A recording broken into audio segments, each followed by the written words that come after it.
de AFID, de SUME, y las otras cámaras de comercio del departamento, como son la Cámara de Comercio del Oriente Antioqueño, Aurra Sur, Magdalena Medio y Urabá, quisimos construir este curso pensando en ustedes también, de forma que puedan acceder conocimiento y tener herramientas en torno al tema de importación.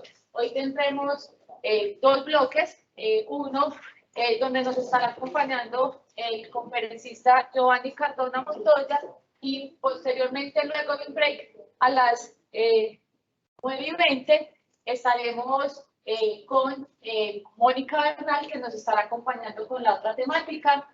La sesión 1 empezaremos con contexto general en la cadena de las importaciones, y en la sesión 2, iniciar el proceso importador y sus costos. Les recordamos que el próximo será el 8 de marzo, y la idea es que todas las memorias posteriormente, esta conferencia está quedando grabada, las podrán tener acceso a ellas, se las están enviando por correo electrónico.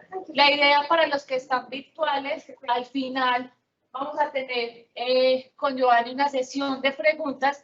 La idea es que ustedes las puedan ir dejando virtual en el chat, para que al final con Giovanni podamos responderlas, y pues la idea es que también ustedes, los que están presencial, puedan hacerle en esa sesión de preguntas a Giovanni las que tengan. Mi idea es pues agradecerles de nuevo este espacio y darles la bienvenida a Giovanni para que comience con ustedes esta conferencia.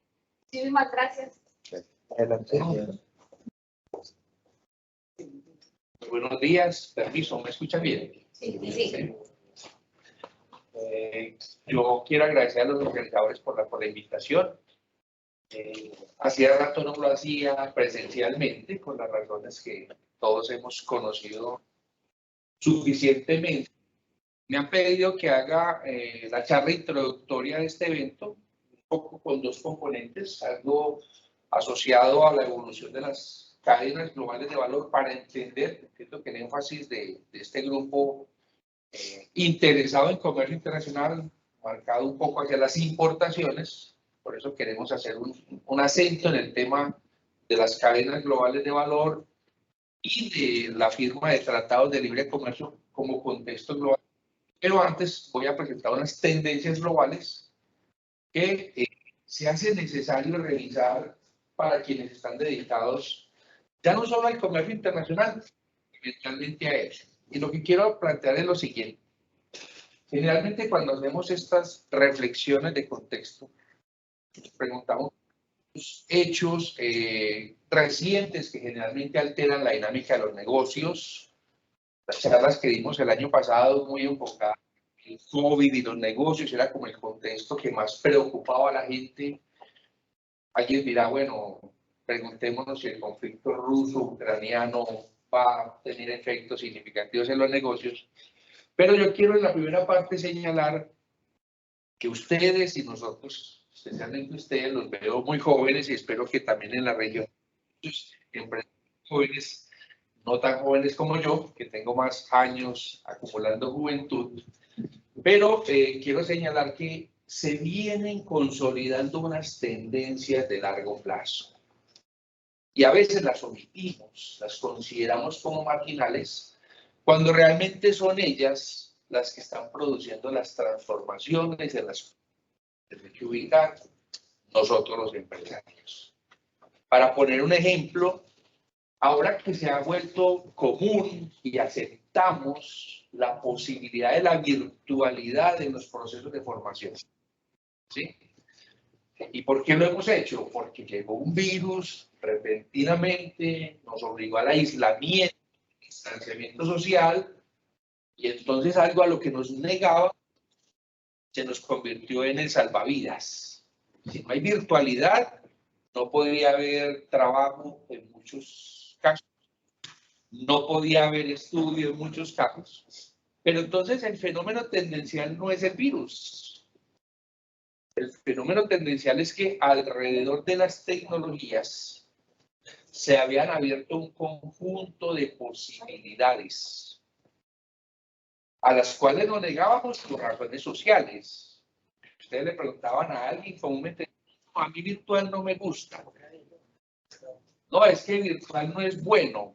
es que no tiene la misma calidad.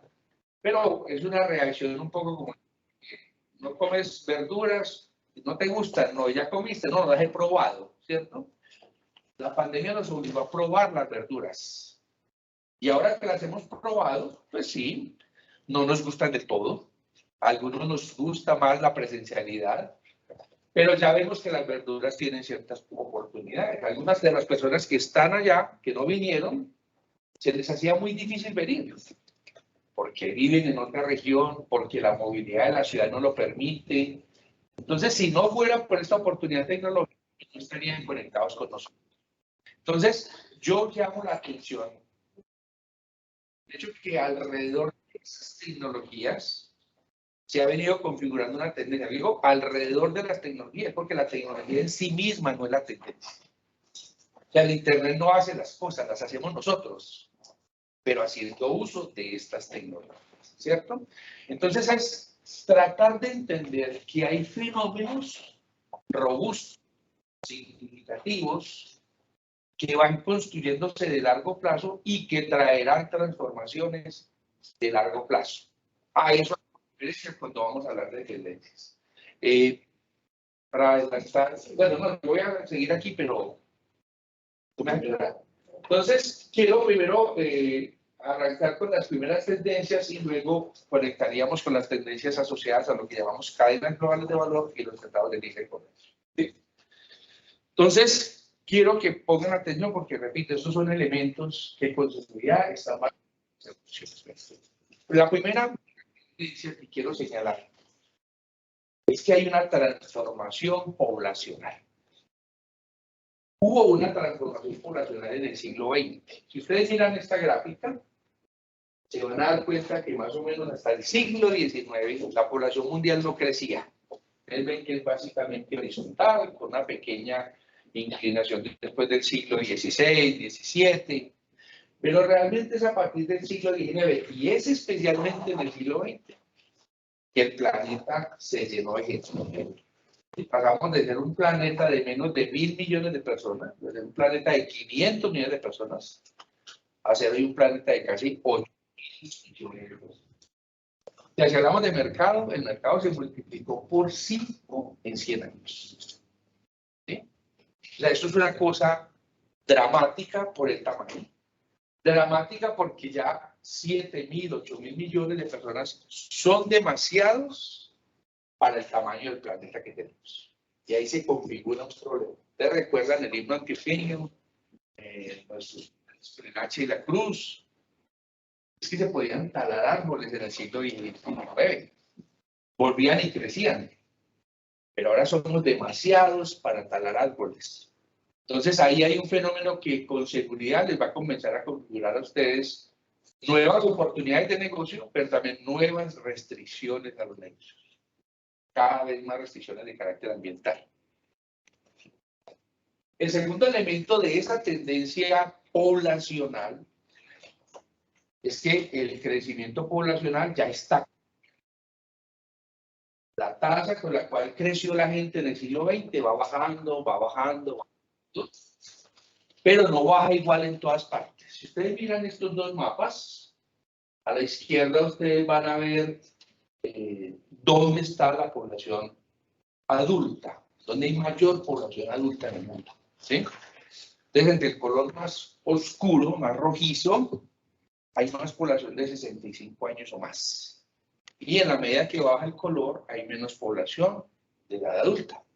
Entonces, es evidente que en Europa Occidental cada vez hay más población, mercado, mayor de 65 años, jubilado, pero que fuera de eso vive muchos años más que antes.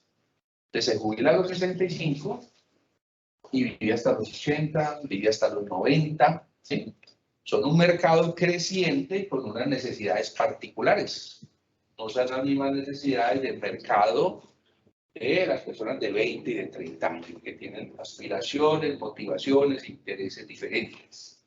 Si miran en África, en el Medio Oriente, es donde menos población mayor hay, ¿sí? Y miramos la imagen de la izquierda, ¿sí?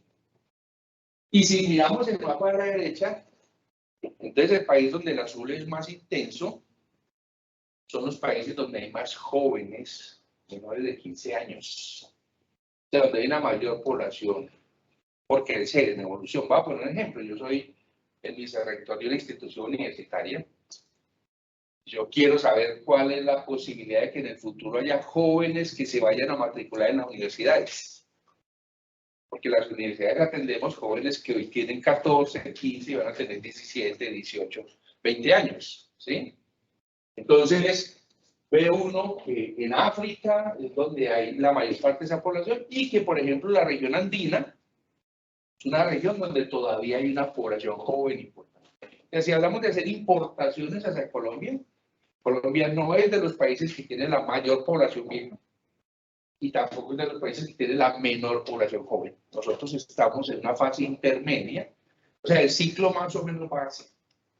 Están envejeciendo los europeos principalmente, están naciendo los africanos principalmente, y los demás estamos en la fase intermedia de ese ciclo. O sea, vamos a europeos, pero dentro de 3 o 4 décadas nos vamos a ubicar donde están ellos ahora. Esa es la realidad de la evolución. Y bueno, pero eso puede cambiar.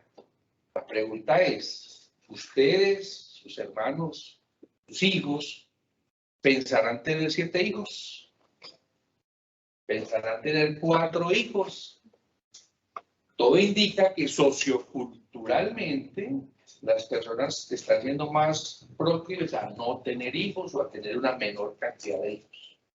Y entre más alto el nivel socioeconómico, el nivel cultural, menos cantidad de hijos. O sea, si yo hago doble clic, voy a empezar a ver que hay muchos hijos, en las familias de los estratos más bajos, en las zonas rurales, o donde hay una mayor influencia religiosa del Islam, pero también del cristianismo en sus diferentes vertientes, pero donde hay menos religiosa y donde hay mayores niveles de alfabetismo, de educación primaria, secundaria, universitaria, en promedio la tasa de hijos es menor. En Europa occidental, en la Unión Europea, el promedio es entre 0.7 y 1.5 hijos por hogar. O sea, hay hogares, digamos que de 3 hogares, 2 tienen un hijo. Ese es un promedio. Mientras que el promedio en Colombia todavía es 2 punto algo, y en África puede ser entre 4 y 6 por hogar. ¿Sí? Entonces, ese cambio demográfico no es homogéneo. Si ustedes lo miran en clave de mercados, los mercados no son homogéneos. Vamos con la siguiente. Entonces aparecen estas características complementarias. Una, cada vez hay un mayor mercado de adultos mayores, ¿sí?, que tiene necesidades particulares en términos de bienes y en términos de servicios, ¿sí? En Colombia también, esta población viene creciendo especialmente en ciudades capitales, gente que se pensiona, etcétera, ¿sí? Esto se logra también gracias a los sistemas de salud, a los sistemas nutricionales, pero el caso es que población en África podemos hablar de 3%, 5% de población mayor de 6 años, de 65 años, pero en Europa estamos hablando de casi 20% de la población. Y en Colombia, por ejemplo, está hablando del 10, 12%. Entonces hay un mercado que no solamente ya es importante, sino que es creciente. Cuando digo tendencial, porque estoy hablando que a futuro esperen que haya una evolución en esa dirección.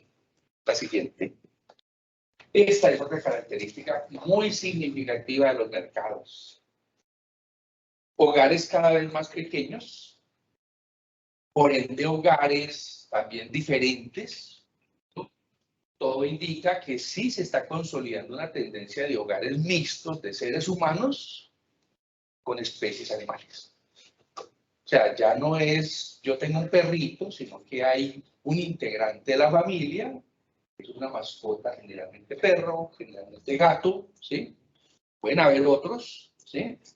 Y eso comienza a configurar todo un mercado de características muy especiales.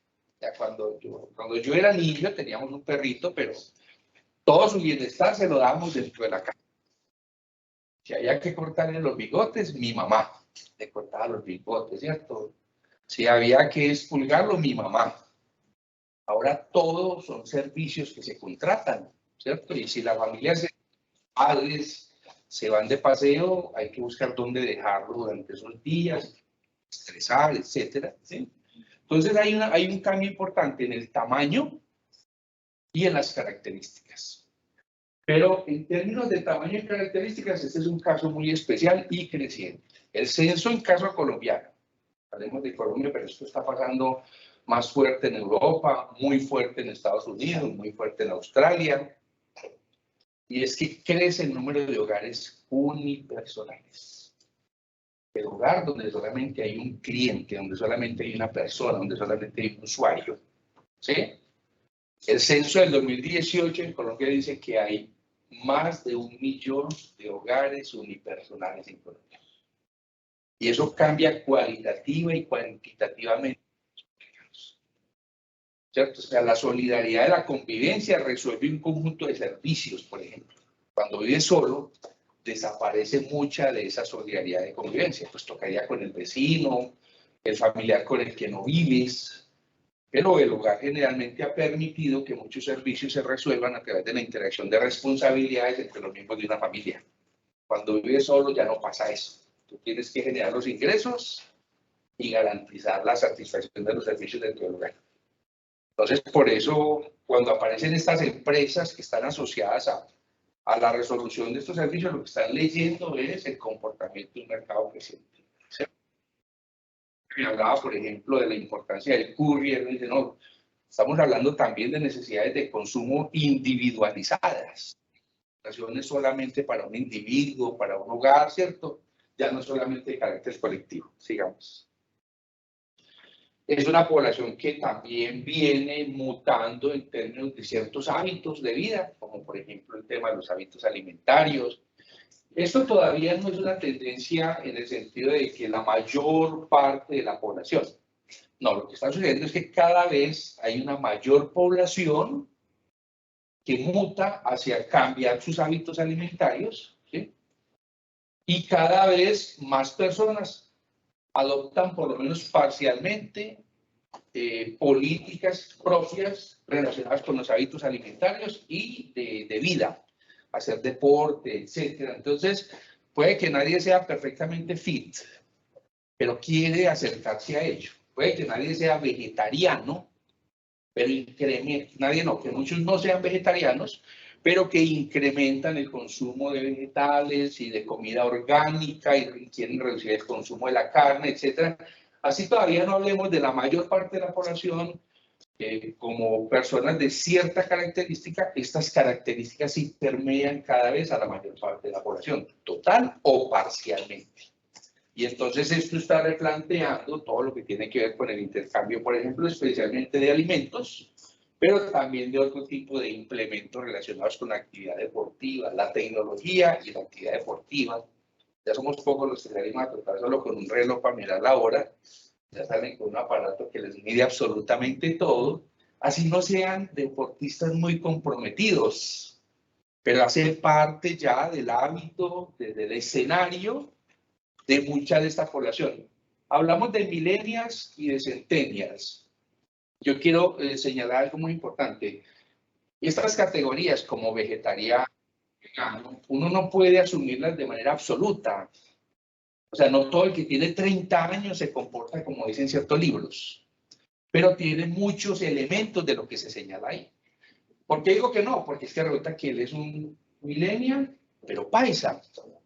Él es un millennial, pero bogotano. Es un millennial, pero indio y de la hindú. Entonces, no es que uno pueda, a partir de una categoría, caracterizar plenamente un mercado, pero uno sabe que esa categoría sí viene permeando a las personas de ciertas características, en este caso demográficas, la población de 30, 20 años, ahora los llamados centennials, tienen unas características que van adoptando alrededor de estas definiciones. ¿De acuerdo? Bueno, luego viene entonces esta otra consecuencia. Si ustedes recuerdan, yo les señalaba que la población envejece en ciertos países, por ejemplo en Europa Occidental, y que en cambio hay una población muy joven, creciente en África, y que en los demás países hay unos comportamientos intermedios, ¿sí? Entonces, ¿qué sucede? Se presentan dos variables claves. Una es la necesidad y otra es la oportunidad. Los jóvenes africanos se dan cuenta que las expectativas de vida y las oportunidades de desarrollo son mínimas. ¿Qué hacen? Salen a buscar mayores oportunidades y expectativa de vida. Entonces, la migración tiene una fuente en la persona que quiere, desea o necesita migrar. Pero la otra fuente son los países donde se reduce la población joven. Y es que está haciendo falta mano de obra, primero para la prestación de ciertos servicios que no los hace la población local, pero segundo, en general, para el funcionamiento del sistema económico.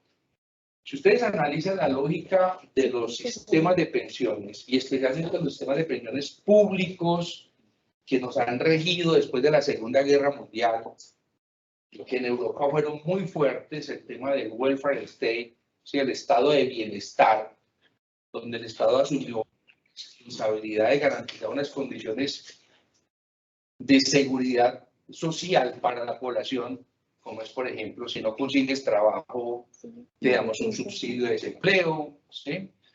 Si te pensionas, te vamos a asegurar una pensión, el acceso a la salud.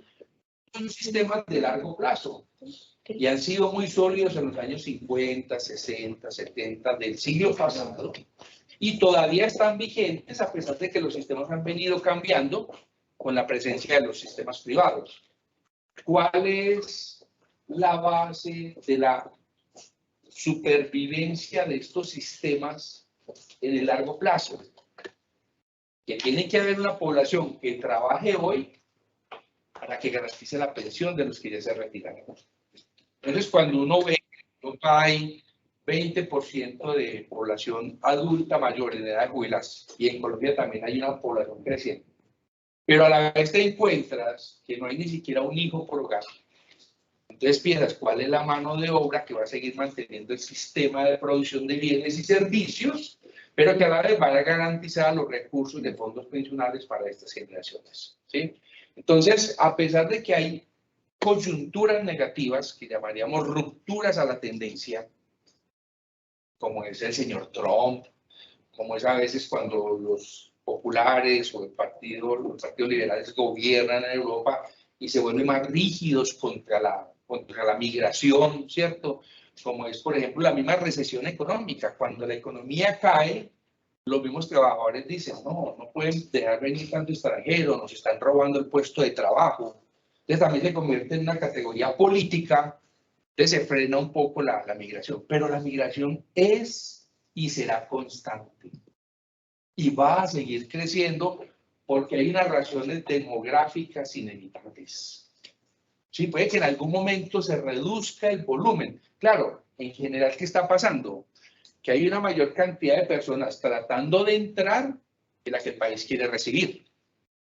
Y no siempre los que quieren entrar tienen las características que el país quisiera como receptor. O sea, si ustedes se quieren ir al Canadá, por ejemplo, Canadá recibe inmigrantes, pero ellos quisieran recibirlos en un proceso organizado. ¿Cuántas personas van a recibir este año? ¿De qué edades? Entonces, más o menos jóvenes, de 20, de 30, 35 años, ojalá con pareja, ojalá con hijos de una vez, para fortalecer el desarrollo poblacional del país. Y no quieren un profesor de historia, pero sí quieren un ingeniero, un técnico, un mecánico, un comercial. O sea, ellos mismos van definiendo su perfil ideal, pero el que emigra pues no siempre tiene el perfil. Y ese es el problema que tiene, por ejemplo, Europa, que tiene oleadas diarias de migrantes de África especialmente, hacia ese país, pero Norteamérica también, Estados Unidos, de latinoamericanos, etcétera. Pero entonces el fenómeno es inevitablemente continuo, así repito, tenga sus bajas, pero no va a desaparecer porque las raíces son tendenciales de largo plazo. Digamos. Y las migraciones, entonces, comienzan a generar también otros tipos de efectos, más directamente económicos y asociados al comercio internacional. y son las remesas. Los países se van convirtiendo en exportadores permanentes de remesas o se convierten en importadores permanentes de remesas. Si ustedes miran las circunferencias ahí, se van a dar cuenta que China y la India, las circunferencias más grandes, son países que reciben anualmente las mayores cantidades de remesas. Estamos hablando de cerca de 70.000 millones de dólares al año. ¿De qué? De chinos que viven fuera de la China, de la diáspora china, que trabajan en los países y que parte de su ingreso lo devuelven a su país para sus familiares, compromisos familiares que tienen generalmente. Si ustedes miran a Colombia, estamos hablando de cerca de 5.000 millones de dólares al año. ¿Cuánto exporta Colombia en café al año? 2.000 millones. Y por remesas recibimos 5.000 al año. O sea, somos exportadores de mano de obra, hemos sido exportadores de mano de obra, hemos tenido unas olas, una ola en los años 70, tuvimos una ola en los 90, tuvimos otra ola a comienzos de este siglo, donde se fueron muchas personas, especialmente hacia Estados Unidos y hacia España. Y son una fuente importante de divisas para el país. ¿Sí? Después del petróleo y el carbón, puede ser la tercera fuente corriente más importante de divisas del país. ¿Sí? Y es una fuente continua, porque el que emigra generalmente deja lazos duraderos de 10, de 15, de 20 años. Si se trata de sus padres, o si se trata de que dejó un hijo, entonces durante cuánto tiempo debo garantizar un apoyo que voy a hacer a mis familiares. Generalmente la remesa es el 10% de los ingresos, el 15%, ¿sí? Pero cuando lo sumas, cuando te das cuenta que hay 2 millones de colombianos que emigraron, entonces ya esto te da 5.000 millones de dólares al año. ¿Qué tendencia se va a venir en la próxima década? Colombia exportando remesas a Venezuela. En la medida que los venezolanos se van instalando, se van a ubicar mejor, sus hijos van a estudiar, van a comenzar a hacer cada vez de una manera más fuerte parte de nuestro aparato productivo, van a obtener sus ingresos, entonces van a poder, seguramente también lo hacen, pero tienen una capacidad muy limitada, muchos de ellos, porque no se han logrado instalar de manera consolidada y formal.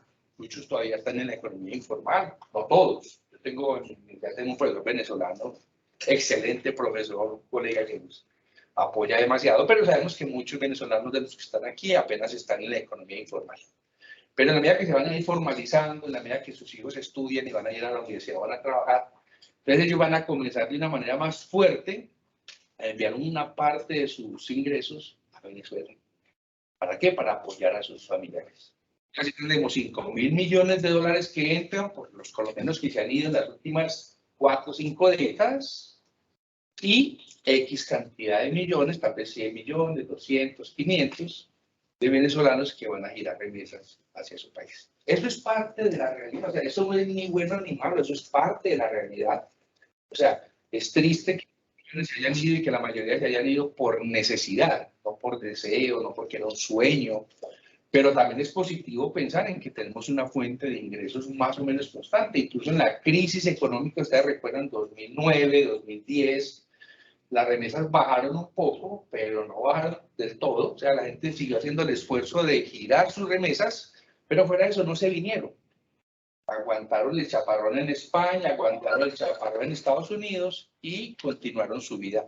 O sea, eso quiere decir que las remesas tienden a ser fenómenos sostenibles y de largo plazo, ¿sí?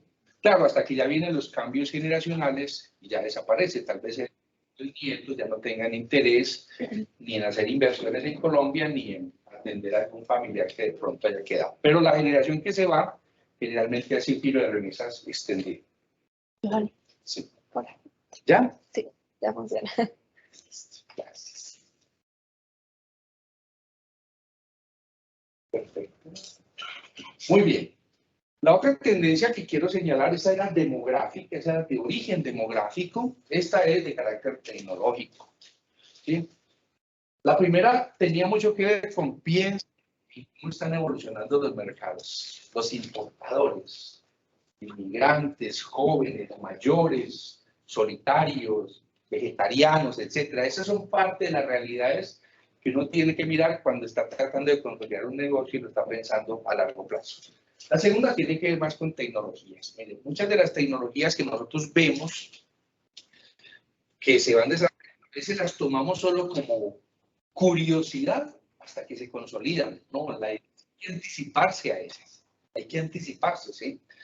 El auto eléctrico, llevamos 20 años hablando del auto eléctrico, 25 años del auto eléctrico. Ya debíamos haber aprovechado, porque el auto eléctrico va a tener su década de la realidad en esta década. Los europeos esperan que el 70% de los autos al final de esta década van a ser híbridos eléctricos. 70%, ya no es el 5%, el 2%, y entonces eso va a cambiar totalmente el mercado automotriz y todo lo que esté asociado al mercado automotriz, ¿sí? El planeta necesitaba que esto fuera un poco antes, pero bueno, ya fue en esta época y lo que fue, fue. Pero ustedes, la idea es que ustedes tengan que mirar, bueno, ¿y qué es lo que se viene? Por ejemplo, el auto volador ya existe. Ya existe. Claro, todavía no es comercialmente relevante. Hay que establecer legislaciones, ¿sí? Sobre cómo funciona el tráfico aéreo de automóviles, digamos. Seguramente van a ser primero ambulancias, carros de policía, pero también vendrán los etcétera. Pero esto es una realidad tecnológica que ya existe. Digo, el futuro ya nos visita. Y entonces, ¿esto en qué va a cambiar, por ejemplo, nuestra realidad de comercio? El auto autónomo también era una gran curiosidad, ya no es una gran curiosidad, ya sabemos que es una realidad cada vez más palpable y que seguramente dentro de unos años va a ser una cosa bastante significativa. Y esto va a alterar, por ejemplo, el mercado laboral de conductores. Buses, metro, taxis. O sea, tú vas a rentar un carro y el carro va a llegar sin conductor, va a llegar el auto. ¿Sí? Entonces, si uno dice que en Colombia hay 1 millón de taxis, quiere decir que va a haber un cambio en ese mercado laboral y todo lo derivado de ese mercado laboral. ¿Sí? Entonces, estamos adelantándonos, pero a una situación que es de futuro, pero que ya existe en la realidad.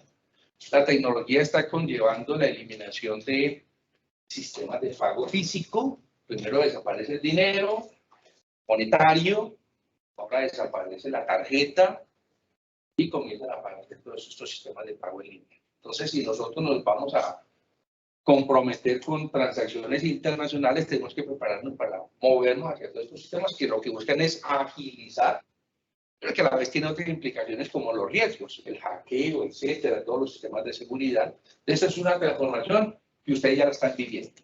¿Sí? En términos numéricos, la realidad es que el mundo digital se impone. Estos son datos de empezando la pandemia. Podemos hacer un dato realmente muy recientes. Entonces tenemos que en un mundo de casi 8 millones de habitantes, 5.000 tienen un teléfono celular, tienen un smartphone, un móvil. 5.000. ¿Quieres comunicarte con tu cliente? ¿Dónde está? Ahí está. Con tu proveedor, ahí está. Porque ya estamos hablando que casi el 70%, 2/3 partes de la población mundial acceden a telefonía móvil. Casi 5.000 millones usan Internet, el 60% de la población mundial es usuaria de Internet. Esto es una conversación, por ejemplo, que la vivimos en la universidad. Hagamos un aviso en el periódico. Siempre te pregunta el área comercial, el área de mercadeo. ¿Por qué lo pregunta? Porque dice, no, es que la gente no está allá, la gente está en Google, la gente está en redes, la gente está en Instagram, está en LinkedIn. O sea, la gente está, mucha gente y mucho tiempo está en las redes. Estamos hablando de que el 50% de la población tiene redes sociales. Entonces, si le voy a promocionar, ¿cierto? Si voy a negociar, tengo que preguntarme dónde lo voy a buscar. Yo no digo que no utilicemos los medios impresos, la pregunta es si tienes claro cuál puede ser el impacto impreso. Hay que repartir un volante y pagar algún tipo de servicio en estas redes. Y esto que vemos acá es tendencial, o sea, esta es la foto del 2020, pero si yo les muestro datos históricos, ustedes se van a dar cuenta que esto ha sido un fenómeno inevitablemente creciente. Y entonces ahí viene la pregunta, ¿estamos listos para que nuestra empresa esté en línea, esté en red, se virtualice? Los coworking place son una respuesta a esta realidad. Yo para que quiero un costo fijo de pagar un arrendamiento 12 meses al año, si mis transacciones van a ser híbridas, sí, tienen unos clientes, los va a atender en una oficina, pero el resto del año los va a tener en línea. Entonces, por ejemplo, pagar un arriendo, ¿cuánto cuesta pagar una oficina, un edificio, en un centro comercial? Y si esa es la mejor manera de tener tu capacidad de operación para atender y conectarte con tus clientes, ya sean internacionales, nacionales o locales, ¿sí? Entonces, este es un reto y es entender que yo puedo tener mi empresa y que para ello lo que menos necesito son ladrillos, cemento, ¿sí? Lo que necesito es una excelente conectividad, tanto desde el punto de vista tecnológico como desde mi capacidad de gestionar y moverme en las redes. Porque, repito, el Internet solo no te va a hacer el negocio. La gente que estudia marketing, que estudia finanzas, tiene los conocimientos para volcarlos en estas redes. La red en sí misma no va a ofrecer el servicio que yo voy a ofrecer. La tercera es el tema ambiental. Entonces tenemos tema demográfico que se asocia con el tema ambiental, con el tema tecnológico y que el tema se asocia con el tema ambiental. ¿Por qué señalo el tema ambiental? Porque es que nosotros como empresarios cada vez vamos a estar más abocados a requisitos, a trámites, a procedimientos, a normas ambientales. Cada vez nos van a hacer más exigencias de qué no se puede hacer por ser contra lo ambiental. O qué se va a estimular que se haga porque va en pro del proceso ambiental. Y no colocarse en este contexto puede sacarnos perfectamente del mercado. ¿Cuál es la tendencia que hay acá? Si ustedes miran, se van a dar cuenta que en los años anteriores nosotros nos gastamos más tiempo, digamos, estamos hablando aquí de diciembre, de noviembre, en gastarnos en un año los recursos que el planeta produce en un año. El planeta tiene una cosa que se llama su capacidad de vida, y es que el planeta reproduce vegetación y reproduce vida animal. Y el hombre consume vegetación y consume vida animal. Hoy nosotros estamos consumiendo lo que el planeta produce en 12 meses, lo consumimos ya el 31 de agosto. Y digo que es un fenómeno tendencial porque si ustedes miran, cada vez nos gastamos menos tiempo en consumir los recursos. O sea, antes había una cercanía entre lo que el hombre gastaba y lo que el planeta producía. Y si esto hubiera sido en el siglo XIX, no había problema. El hombre talaba 10 árboles y el planeta sigue haciendo. Ahora el hombre tala 100 árboles y el planeta reproduce 70. No alcanza a reproducir 100. Quiere decir que la capacidad del recurso material con el que nosotros trabajamos se está reduciendo. Y la humanidad ha adquirido conciencia de ello, los gobiernos han adquirido conciencia de ello, y entonces están señalando que hay que resolver el problema. Entonces, a ustedes les planteo, pensando en términos de tendencia, la humanidad se ha puesto una meta, y la meta es año 2030. Ya ustedes están ubicados en este escenario. Y es que hay una meta, y es que el planeta no incremente la temperatura más allá de 1.5 grados desde el comienzo de la era industrial para el año 2030. Y todo indica que vamos para 2 grados o más. ¿Qué quiere decir esto? Que los gobiernos van a apretar tuercas en materia de licencias ambientales y normas que puedan exigir reciclaje, consumo orgánico, producción orgánica, reducción de contaminantes, etc. No va a ser lineal. ¿Por qué no va a ser lineal? A pesar de que, digamos, haya mucha conciencia, pues existen los negocios.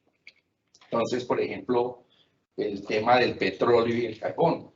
Ustedes saben que hay debate en este momento político en Colombia, pero hace parte de ese debate mundial. ¿Y qué consiste? Que sería ideal no ser una economía que dependiera del petróleo y el carbón. Sería ideal, pero a la vez no es real. Entonces todos, gobiernos, empresas, sociedad civil, Estamos tratando de construir la fórmula para mejorar esa situación y aproximarnos a la meta del 1.5 grados.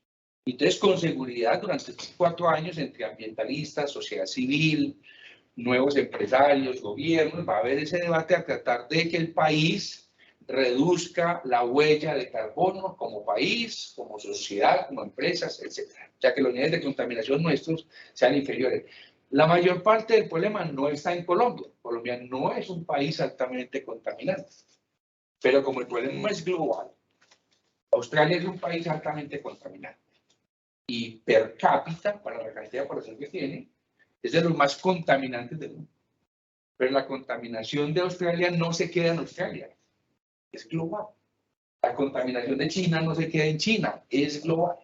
Por eso la solución tiene que ver con que todos los países van a tener que hacer algún nivel de esfuerzo. Y entonces a ustedes ya le van a decir, bueno, necesitamos que se comprometa más con requisitos ambientales en materia de bienes y de servicios.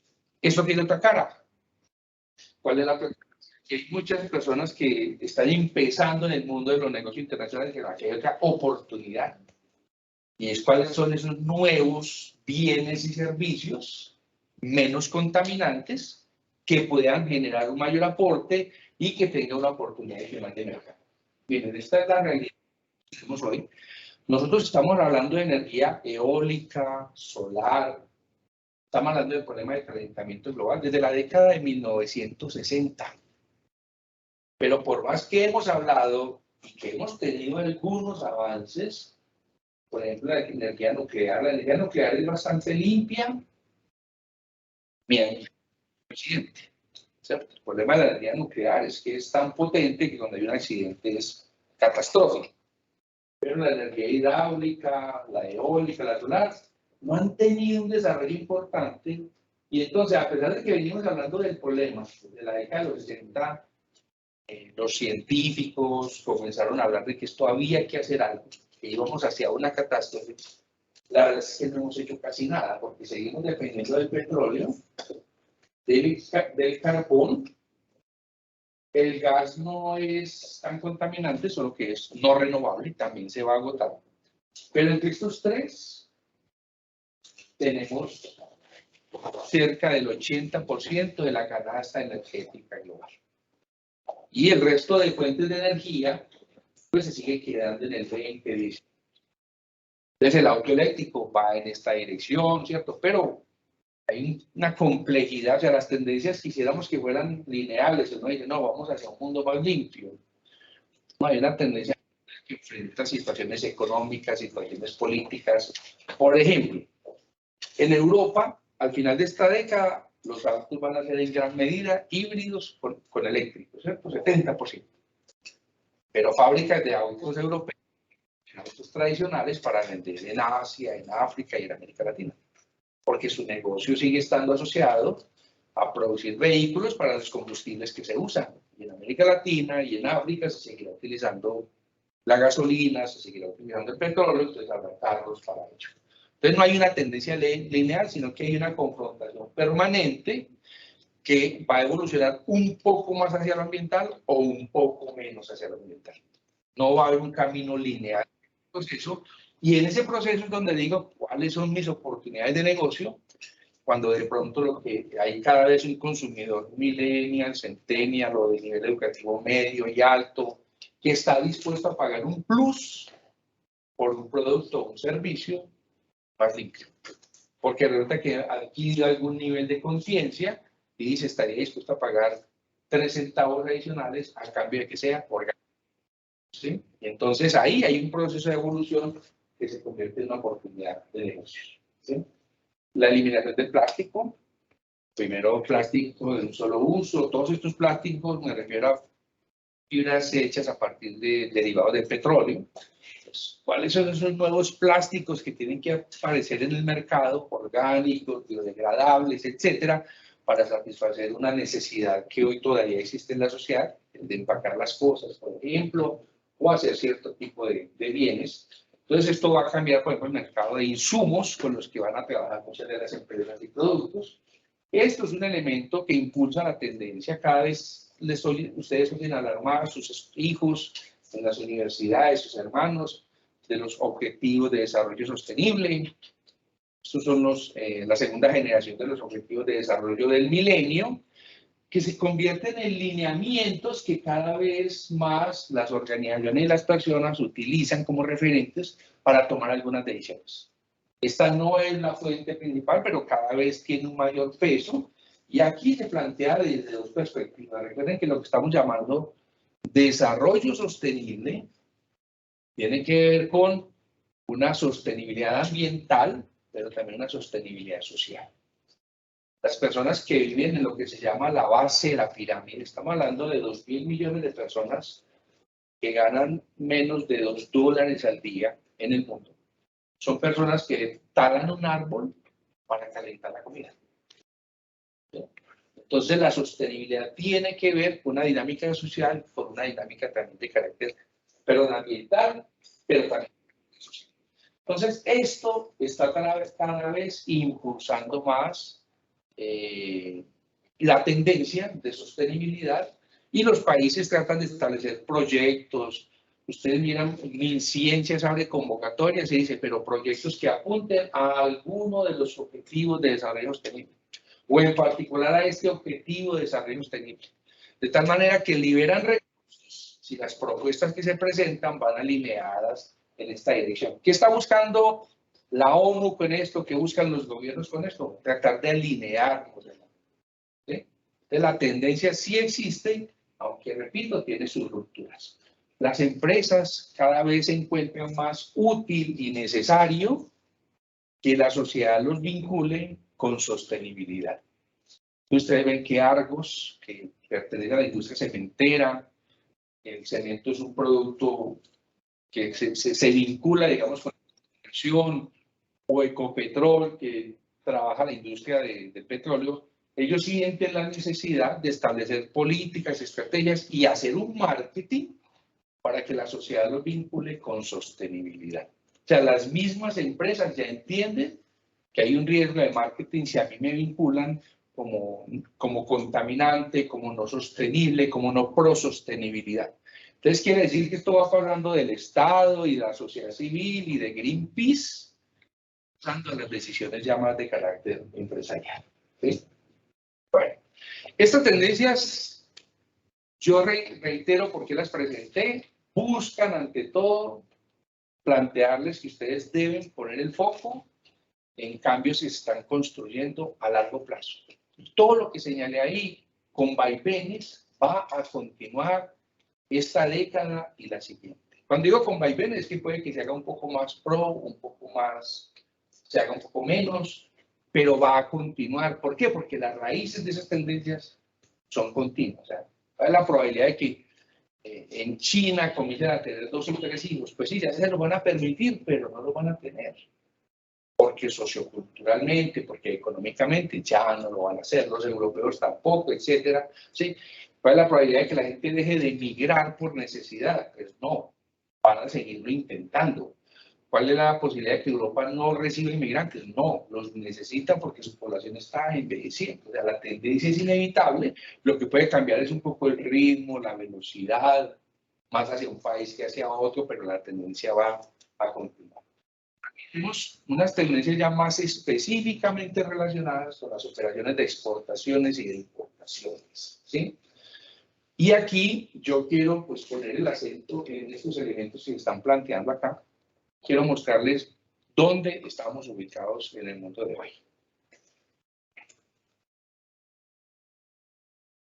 Este gráfico es 2003, pero yo, de hecho, les pongo aquí el del 2016 y tengo gráficos 2007, 12, 14, para dar a entender que es una tendencia, que aquí hay una evolución. Me quedo en el anterior, que es el más fácil de ver, por sus colores, etcétera, y es que algo está sucediendo ya desde hace un par de décadas en el comercio mundial. Y vamos a ver si esto es lo que va a continuar sucediendo y dónde quedamos nosotros, exportadores e importadores colombianos, en este contexto. Entonces, lo primero que yo quiero señalarles es que aquí ustedes ven en estas barras los 10 mayores flujos de exportaciones e importaciones del mundo. ¿De dónde a dónde están viajando las mercancías en el mundo en las últimas 2, 3 décadas? El mayor flujo comercial del mundo que vemos es esta barra roja, y hoy sigue siendo esta barra roja la primera. ¿Cuál es esa? Es esta circunferencia. ¿Qué quiere decir eso? Que la mayor parte de las exportaciones del mundo salen de Europa y que la mayor parte de las importaciones llegan a Europa. O sea, el mayor comercio mundial que existe es al interior de la Unión Europea. O sea, la Unión Europea es un constructo potente con sus problemas actuales, donde Francia, España, 27 países están teniendo una cuarta parte del comercio mundial. Entonces, Alemania exporta, sí, a Francia, a Italia, a España. España exporta, España le exporta a Italia, a Francia, a Holanda. Y ese es el mayor flujo comercial del mundo. Ahora vamos a mirar por qué entonces están sucediendo las cosas. El segundo mayor flujo comercial del mundo se está dando en el este asiático y es esta segunda circunferencia. O sea, a pesar de que no hay un acuerdo comercial como la Unión Europea, ustedes saben que la Unión Europea es una zona de libre comercio, sin aranceles entre ellos. Son también una unión aduanera, o sea, hay una sola aduana de Europa para el resto del mundo, ¿sí? Pero también son un solo mercado común, o sea, las inversiones se mueven dentro de los países, entre países, como si fueran un solo país, por ejemplo, derechos tributarios, las reglas son las mismas. Y hasta la mano de obra puede buscar trabajo dentro de los países del bloque, ¿sí? Entonces, eso ha sido, digamos, ese constructo que nos ha llevado a tener la mayor parte del comercio mundial. Pero el sureste asiático, China, Corea, Taiwán, Singapur, Japón, Indonesia, son el segundo mayor flujo comercial del mundo. O sea, el comercio entre China y Japón, entre Japón y Taiwán, entre Taiwán y Corea. Entonces, el comercio intrarregional. El tercer mayor flujo son las exportaciones que van de esta región del este asiático hacia América del Norte. O sea, de China, Corea, Taiwán, hacia Estados Unidos, Canadá y México. Ese es el tercero. Y voy a rápidamente, el cuarto, así no. El cuarto es el comercio que se da entre México, Estados Unidos y Canadá. O sea, el Tratado de Libre Comercio, el NAFTA, ha hecho que exista un gran dinamismo comercial entre los tres países. O sea, México tiene un gran comercio con Estados Unidos con México y con Canadá. Luego sigue el este asiático con Europa Occidental, luego sigue Europa Occidental con América del Norte, luego Europa Occidental con Asia, y entonces solamente cuando llego aquí al décimo, digo América Latina con América del Norte. O sea, los 9 mayores flujos de exportaciones e importaciones del mundo se dan entre Norteamérica, Europa Occidental y el este asiático. ¿Sí? Y si lo planteo años después, estamos hablando de la misma circunstancia. O sea, esto es un fenómeno tendencial. Por fuera de el NAFTA, la Unión Europea y China, Corea, Taiwán y Japón, solamente se está moviendo una cuarta parte, 30%. El 70% se está moviendo entre ellos. Estamos hablando de un comercio de unos 35 países de 200 que conforman el planeta. ¿Por qué? Porque el comercio está tan concentrado, porque estamos por fuera. Este no es un dato curioso, es para decir hacia dónde nos tenemos que mover nosotros. Entonces, el primer dato de la tendencia va a ser este. La primera explicación de la tendencia es esta. Si ustedes miran, estamos aquí desde el año 1950 hasta el año 2010, mirando una serie de 60 años, para decir que el comercio mundial de mercancías manufacturadas es el principal producto del cambio mundial. O sea, hoy la exportación y la importación de productos agrícolas, productos no manufacturados, commodities, representa solo el 10% del comercio mundial. Colombia exporta productos sin procesar del agro. El café tiene un pequeño proceso de transformación, que es la trilla. La trilla es un proceso industrial, pero excepto la trilla, todo de ahí para abajo es de origen agrícola. Entonces, nosotros exportamos 2.000 millones de dólares en café, pero de esos 2.000 millones, 1.700, 1.600 millones son de base agrícola y solamente 300 o 400 son de base industrial. Entonces, vender productos sin procesar, vender productos sin transformar, hoy no tiene tanto espacio en el comercio mundial. Lo que tiene espacio es agregar valor.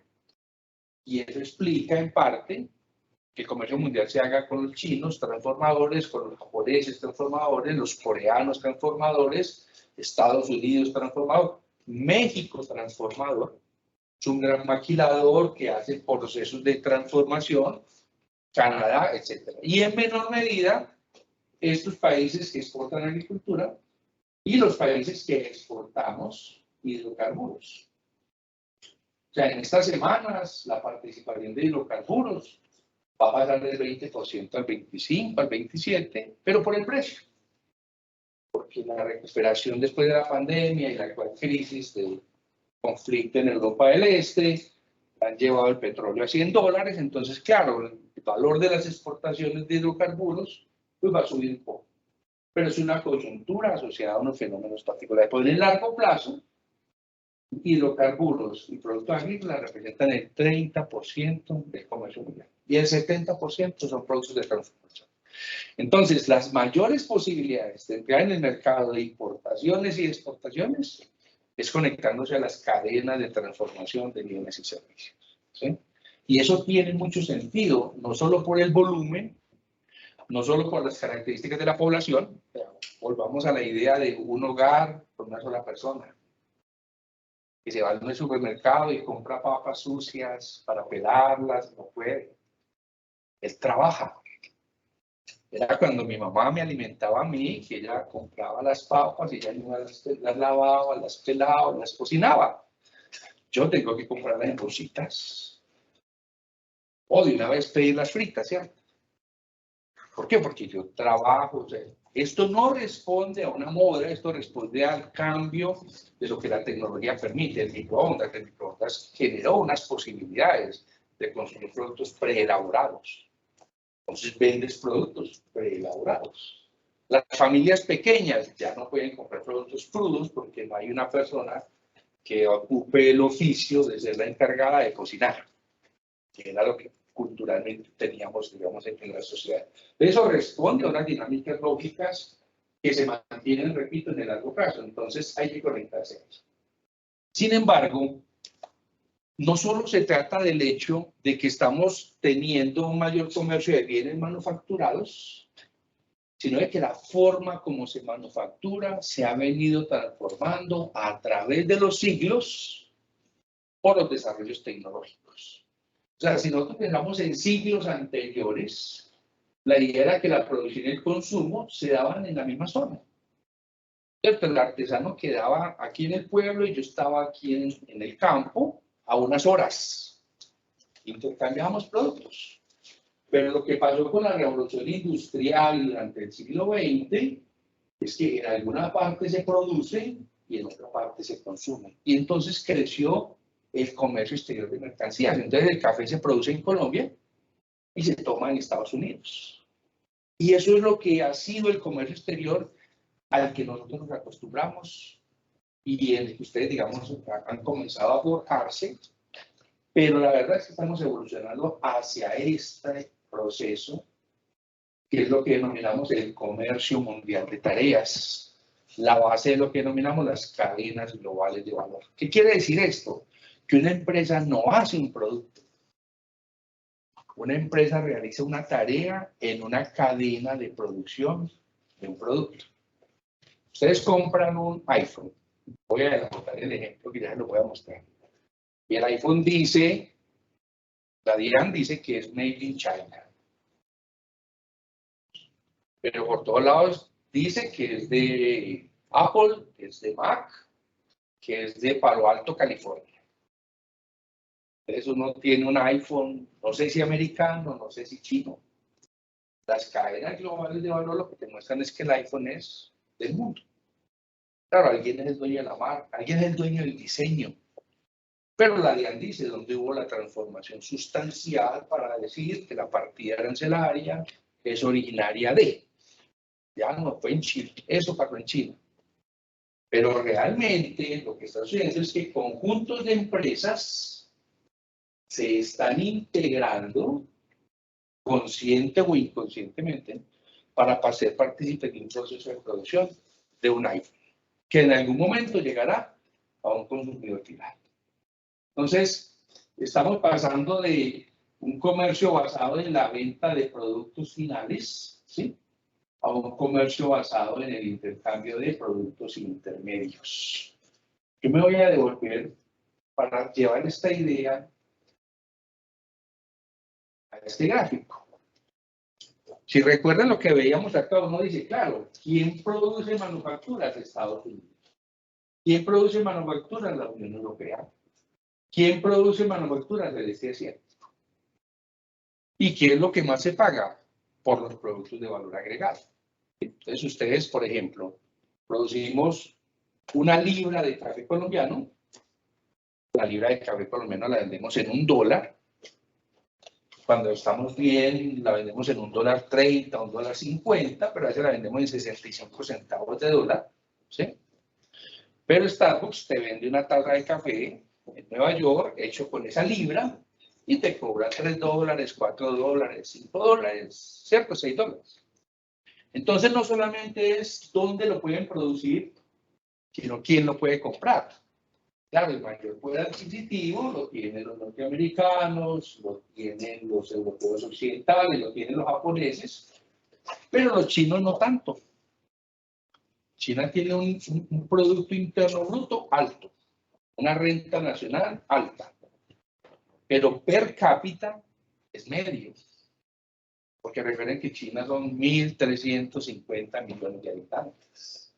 Cuando usted distribuye esa renta entre todos, la renta china no es la renta de un país rico, es la renta de un país medio, aunque viene de ser la renta de un país bajo. La China durante los últimos 25 años se ha transformado, pero sí, la renta de China se parece a la colombiana. Solo que nosotros somos 50 millones con un ingreso per cápita y China son 1.350 millones con un ingreso per cápita. Estamos hablando de 27 veces lo que nosotros somos. Pero digamos que el poder adquisitivo de comprar productos de lujo altamente transformados, la capacidad de una familia promedio china, no es tan alta como la europea, no es tan alta como la norteamericana.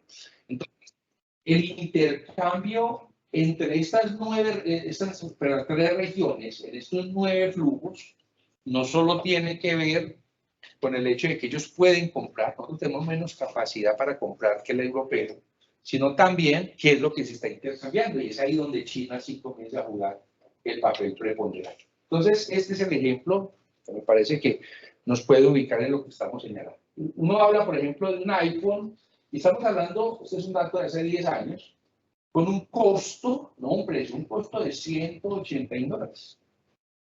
Ellos no, bueno, ¿quién hizo el iPhone? Bueno, el iPhone tiene componentes de Taiwán, China, Taipei. Y esos componentes son $20. Los tiene el iPhone que ustedes tienen en este momento en el bolsillo. ¿Sí? Tiene $16 de componentes hechos en Alemania. Miren esto. Casi el 40% de ese iPhone, 35, 37%, son componentes hechos por fabricantes coreanos. De hecho, por competidores o sustitutos, que son LG y Samsung, que producen nuestros dispositivos móviles, que si para el consumidor de pronto no es competencia, sí es una sustitución. Me compro un iPhone o un celular de los otros. ¿Sí? Entonces, en esa dinámica, estas empresas producen sustitutos, pero a la vez hacen parte de la cadena de valor del iPhone. ¿Sí? Produce iPhone Estados Unidos, aporta $23, ni siquiera es el mayor aportante, aparece ahí en el grupo. Y otros países aportan $47 con otros componentes y procesos para que al final un iPhone llegue al consumidor final. ¿Sí? Entonces, si lo miráramos macroeconómicamente, ustedes miran, China tiene una balanza comercial, o sea, entre exportaciones e importaciones. China tiene una balanza comercial favorable frente a Estados Unidos, altamente favorable. Es más, lo que China exporta a Estados Unidos que lo que Estados Unidos le exporta a China. Pero si miramos en este producto que nos encontramos, Estados Unidos le envía a China 229 millones de dólares en componentes para iPhone. China lo recibe y le compra a Taiwán unos componentes, le compra a Alemania unos componentes, le compra a Corea unos componentes, le compra al resto del mundo otros componentes y produce 1.875 millones de dólares en iPhone y se los vende a Estados Unidos. Entonces, claro, la balanza comercial entre China y Estados Unidos es de 1 a 6. ¿Sí? Le exportó 1.875 cuando solo le compró 229. Pero para poder hacer esta exportación, China le tuvo que comprar a los demás proveedores de los demás componentes. Eso, estoy señalando ahí, se ve en este gráfico. Cuando les puedo decir que el 40%, el 45% de lo que Norteamérica exporta hacia el este asiático no son productos terminados, son componentes, casi el 50%. Y casi el 50% de lo que Europa le exporta al este asiático son productos intermedios. Claro, entonces China es un gran importador, también importa bienes de consumo final, tiene una población creciente, ya no crece, una población muy grande, de una población con un nivel de ingresos que va creciendo, pero la verdad es que la mitad de lo que China importa es para las fábricas, es para procesar, transformar, conectar con otros componentes y exportar el producto terminado. Por eso decimos que el comercio mundial, que denominamos de cadenas globales de valor, es la integración de grupos de fábricas que se conectan para producir un solo bien. O sea, un celular puede tener componentes de 15, 20 fábricas diferentes, de 8 o 10 países diferentes. Y no estamos hablando solamente de alta tecnología, en general estamos hablando de economías de escala. Este no es un producto que uno diría se hace en las cadenas globales por lo complejo que es. No, es porque las cadenas globales permiten la reducción significativa de costos para poderlos producir. Yo recuerdo cuando yo vivía en mi pueblo hace 40 y tantos años, el papá de un amigo mío sostenía a la familia haciendo estos peluches que los vendía especialmente para Navidad, Día de Madres, etcétera, etcétera. Y él tenía su fábrica en su casa y él lo hacía todo. Compraba los ojitos, todo lo demás él lo hacía. Jamás podía competir con los productos de otras cadenas de valor. Ese producto que hay aquí, que es un producto real, que ustedes miran, tiene productos y componentes, las paticas, el motorcito, los ojos, todo tiene componentes. Estamos hablando de cerca de 8 países para hacer productos simples como este. Pero claro, hacen 10 millones de unidades que tienen un costo unitario ínfimo y con el cual ningún productor local podría competir. Entonces, estamos pensando es conectarnos en importaciones, en exportaciones. La mayor dinámica que hay es en las cadenas globales de valor. Esto es lo que está pasando en el mundo. Entonces, Estados Unidos tiene cadenas por todo el planeta, tiene muchas cadenas conectadas en México. ¿Sí?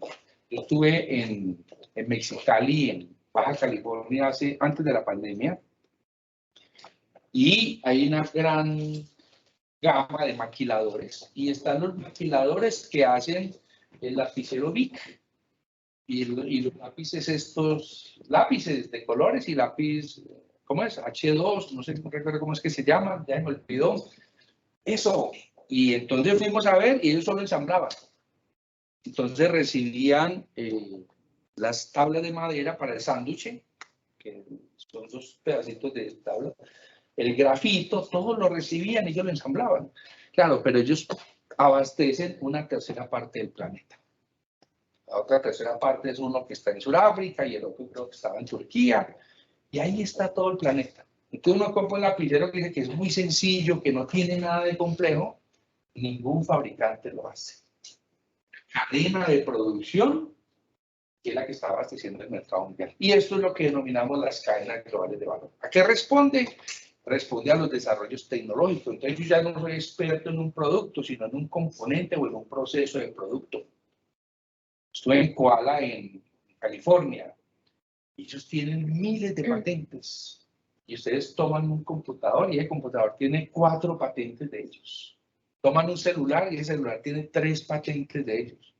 Ellos solamente hacen innovaciones para microchips, etc. Ese es todo su aporte.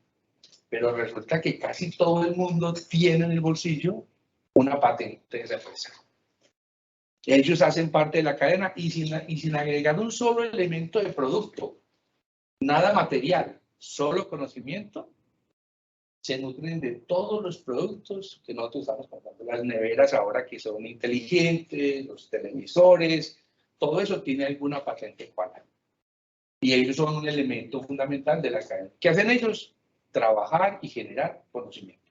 Ese es el proceso. Entonces, para esa dinámica, pues nos ha caído esta realidad, y es que China ha multiplicado su participación en las exportaciones mundiales, Brasil ha multiplicado su participación, Alemania, pero ya en términos generales lo que vemos es que China pasó de tener una pequeña participación a ser el mayor participante, mientras que Estados Unidos redujo su participación total. No es que estén produciendo menos, sino que el crecimiento de la producción, el crecimiento de las exportaciones, pues está dando más aceleradamente por parte de China que por parte de los mismos Estados Unidos. Hoy Alemania tiene una mayor participación en el paquete total, casi el mismo que los Estados Unidos. Entonces, estos son los actores que están haciendo sobre la base de cadenas globales. Aquí estamos viendo las participaciones. Entonces, si usted mira aquí a la izquierda, en esas cadenas globales de valor, la participación de los países industrializados viene bajando en exportaciones porque viene aumentando la participación de los mercados emergentes y países en vía de desarrollo. Entonces, si antes las exportaciones eran fundamentalmente de países industrializados, hoy apenas alcanzan el 49%, y las exportaciones desde mercados emergentes ya son el 51%. ¿Qué están exportando? Están siendo parte de las cadenas globales de valor, están exportando componentes o están ensamblando productos de empresas muchas veces de los países industrializados. ¿Sí? Entonces, ese es el contexto del comercio que estamos viviendo. O sea, quienes quieran conectarse con exportaciones o con importaciones tienen que mirar cuál es la lógica de intercambio de productos que, repito, se están haciendo en organizaciones de fábricas a nivel global, ¿sí? Y segundo, que gran parte del comercio no son los productos terminados en sí mismos, sino los componentes para la elaboración de productos que luego van a llegar a los consumidores. Eso conlleva un comercio que se encuentra reglamentado. Voy a pasar rápido por esta parte final para poder hacer las preguntas, ¿sí? Entonces, tenemos un régimen, o sea, el comercio mundial está reglado. Y la base de la regla es que existe la Organización Mundial de Comercio, donde estamos 165 países. Y ahí está el 90%, el 93% del comercio mundial. O sea, los países que no están son pequeños, de baja participación comercial. O sea, no está Corea del Norte, ¿sí? Y otros países muy pequeños. Pero China está, Rusia está, obviamente Estados Unidos está, la Unión Europea está, Colombia está. Entonces, ahí hay una regulación. ¿Qué sucede con esa regulación? Que las políticas que nos preocupan a nosotros, de que los países suban o reduzcan las restricciones, están reglamentadas.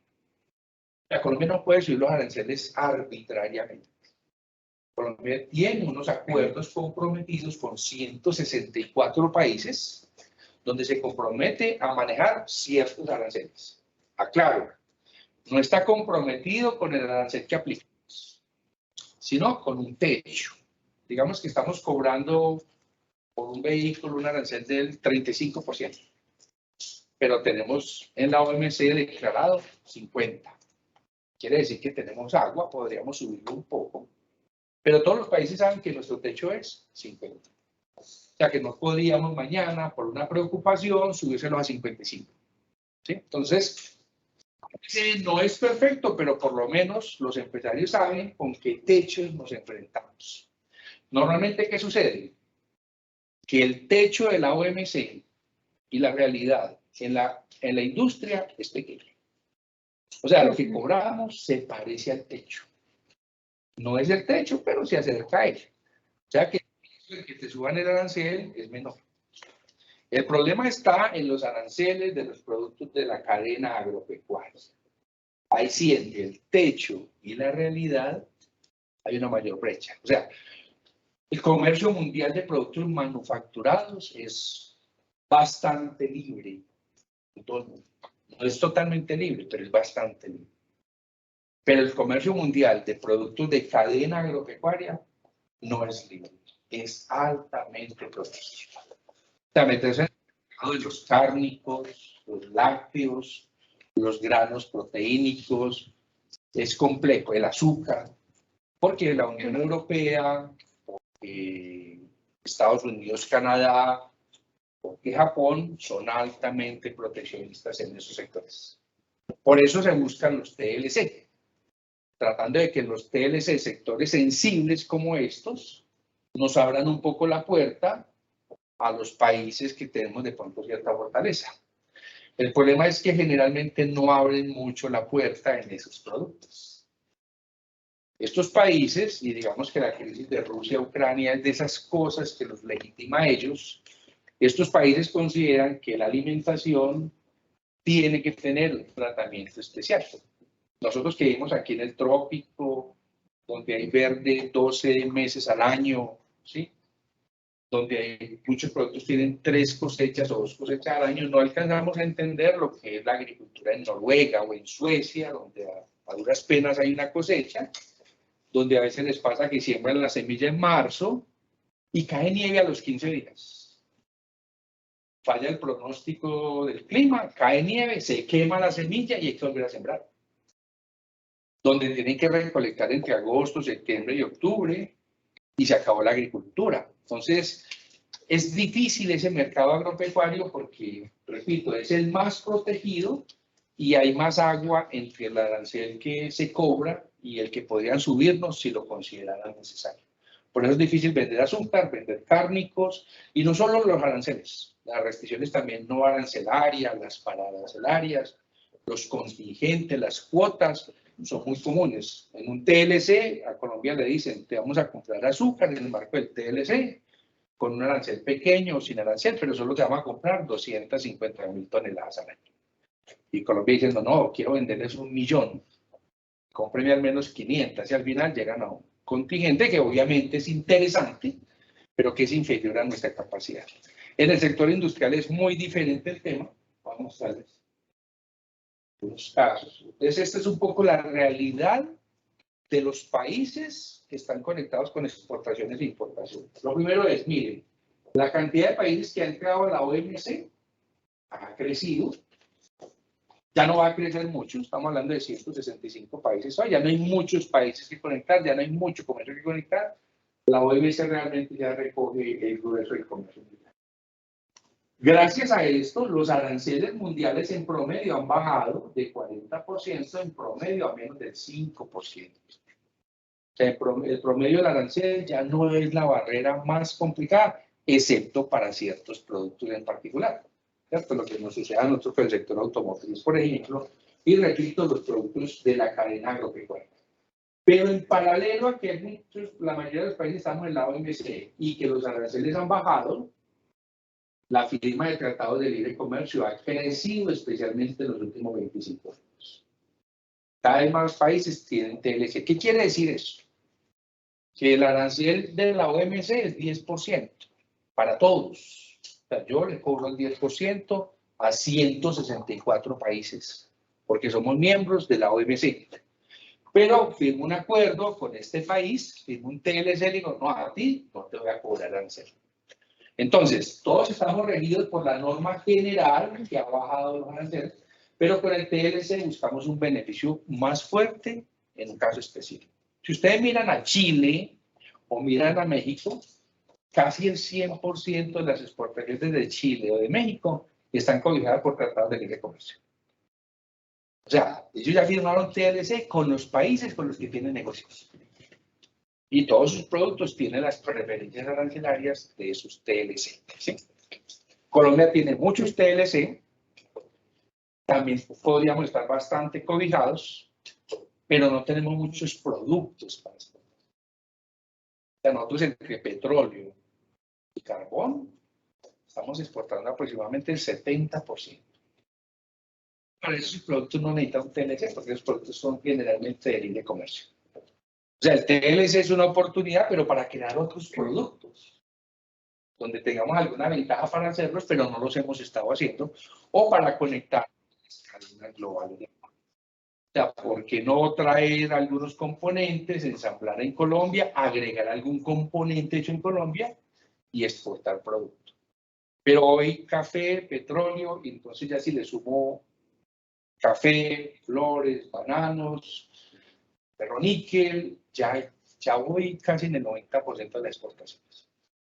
O sea, nosotros no nos hemos diversificado, nos hemos empleado en las cadenas de agregación de valor para beneficiarnos de los TLC que hemos firmado.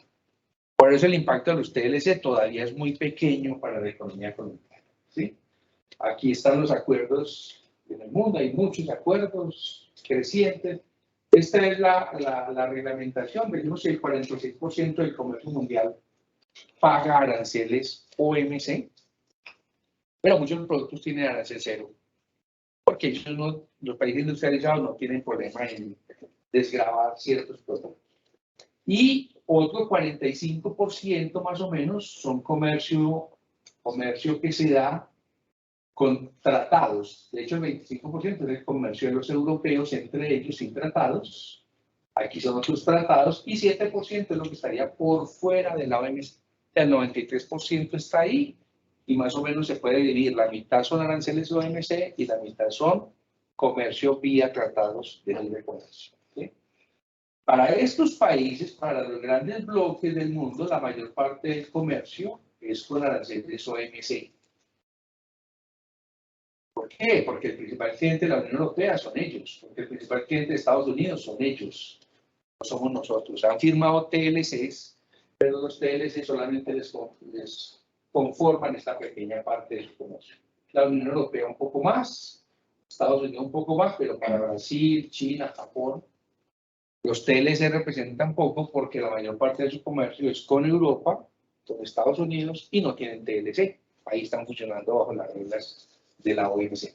Ahí está la consecuencia. Nosotros tenemos acuerdos comerciales, tenemos la comunidad andina, pero solo el 8% del comercio nuestro es aquí en la región. Y ahora se está presentando no una coyuntura, un cambio de tendencia y con esto va a terminar. La pandemia puso en entredicho las cadenas globales de valor. O sea, esto de depender de proveedores que estaban al otro lado del mundo, con los problemas de distanciamiento que tuvimos, generó un caos del comercio mundial entre el año 2020 y hoy. Más o menos como tener un barco allá y en el puerto no está la mercancía. Como tener la mercancía y el barco no ha llegado. ¿Por qué? Porque se desordenó todo este sistema organizado por los problemas de distanciamiento. Fábricas cerradas por días, puertos con restricciones. Y entonces pasaba que un carro, dice, no, ya está casi listo. ¿Qué falta? Faltan 2 microcomponentes que no han llegado. Entonces no hay carro. No hay carro. Entonces ahora estamos hablando de la necesidad de hacer cadenas cercanas. Close shoring. Acercar cadenas de producción. ¿Eso qué implica? Que tenemos que empezar a mirarnos nosotros en la región. ¿Qué potencial hay para hacer cadenas de producción con Chile, con Brasil, con Ecuador, con Perú, sí, en el vecindario, para reducir los riesgos de lo que esto implicó? Yo creo que algunos de ustedes que están muy involucrados en eso se han dado cuenta, ¿no? Que no hay contenedores. Que rentar un contenedor se subió, se duplicó de costo. ¿Por qué? Porque la interdependencia global funciona perfectamente si no hay restricciones. Y la pandemia colocó restricciones para las que nosotros no nos habíamos preparado. Están pensando cómo hacer para acercar las cadenas y tener menos dependencia de proveedores de componentes que están muy lejos. ¿Eso qué genera? Que nosotros somos un potencial para Brasil, para México, para Estados Unidos, por la cercanía.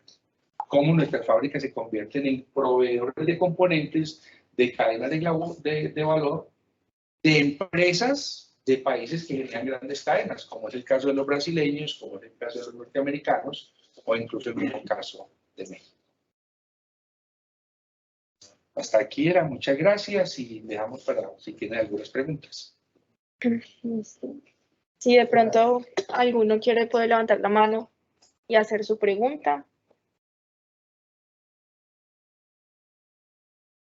O podemos empezar por las del chat con esta sesión. Por acá tenemos a Alejandra, la cual hace la pregunta: ¿cómo se puede verificar una empresa china que sea real y que no vaya a robar en una importación?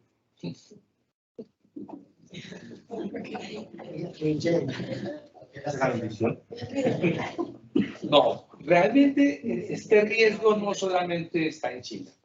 De hecho, este riesgo nosotros lo corremos todos los días cuando utilizamos sistemas de pago, ¿cierto? No solamente se trata de empresas chinas, se trata de que este comercio tiene, digamos, una especie de cascada de sistemas de control. Lo primero son los mismos estados y los acuerdos internacionales para regular la aprobación de plataformas especializadas para pagos, compras, etc. Pero los segundos sí tienen que ver con el mismo comprador, ¿cierto? Y es poder tener mecanismos de control, utilizar las plataformas más conocidas, porque el riesgo siempre va a existir en todos los niveles y repito, no solamente va a suceder en el caso chino. Entonces, por un lado estaría mirar los mismos sistemas que el país tiene, los acuerdos que existen, y lo otro es cómo uno va empezando a familiarizarse con cierto tipo de plataformas que ya las va probando, que las va reconociendo, porque van apareciendo nuevas y si usted no tiene realmente un acercamiento a la información, siempre va a tener el riesgo de estar negociando con un empresario, digamos, que no tiene la base sólida. Por aquí. Yo hago una observación sobre esa pregunta. En China hay una empresa que se llama Juez, ellos hacen esa auditoría de calidad, pero también prestan el servicio de visitas y verificación si a uno sí le están haciendo el producto. Entonces, si uno puede, los contacta y dice, necesito que me verifiquen si esta empresa trabaja y si hace este tipo de productos que yo necesito. Y aquí a nivel pues, local, nacional y regional, pues, está Intertech, que también lo hace. O sea, ellos yo los uso para la parte como siempre, sí, pero ellos me hacen a uno de auditorías y revisiones. Muchas gracias. Muchas gracias. Por acá. En toda la charla nos hablaste de ejemplos de sectores como el automotriz, bueno, el agropecuario. ¿Qué opinas tú del sector textil? Mira, como todos los sectores, este tiene una base de commodity, digamos producto genérico, donde no hay cómo competir en general. Realmente, o te conectas a las cadenas con los chinos, con los indios, ¿cierto? O no hay la posibilidad. Yo pienso que textil, confección, y por ejemplo este es un país que tiene un acervo importante, porque aquí ha habido una tradición, ¿cierto? La manera de estar ahí, a no ser que tengamos grandes capitales para maquilar, digamos, en estos procesos y a partir de márgenes pequeños de ganancia, tener masas significativas de utilidades, lo que hay que trabajar es en el tema de la diferenciación, o sea, lo que es el diseño, la moda, etcétera, donde nosotros incluso podríamos tener un plus a la hora de salir a negociar, porque si existen mercados que piensan que en Colombia hay una trayectoria, hay una masa crítica alrededor de ello. Pero tendríamos, yo pienso que pensar más, si vamos a hablar de crecer, de expandirnos y de participar de manera sostenida en agregación de valor, que sería todo lo que tiene que ver con moda, diferenciación, diseño, ¿sí? Y no en la parte de la producción de genéricos, porque creo que frente a las economías de escala de algunas de esas cadenas es muy difícil. Estamos hablando de costos irrisorios. Yo sé que a veces nos quejamos de que en China hay esclavitud y algo de eso sí existe. Factores, digamos, ilegales o incluso en materia de derechos humanos, pero en general tienen unas excelentes cadenas de economías de escala. Y estamos hablando de diferencias de costos, creo que si lo preguntas seguramente conoces el modelo del sector, donde no es posible entrar a competir con ellos. Entonces yo lo que pienso que Colombia sí debería trabajar ese sector.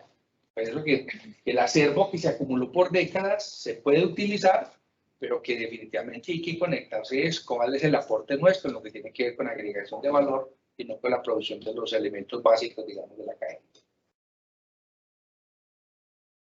Bueno, el tema de exportaciones, yo considero que el gobierno y los bancos deben de ser un poco más flexibles con nosotros los productores, porque todo se está tratando el tema sobre la ilegalidad y los negocios ilícitos, ¿cierto?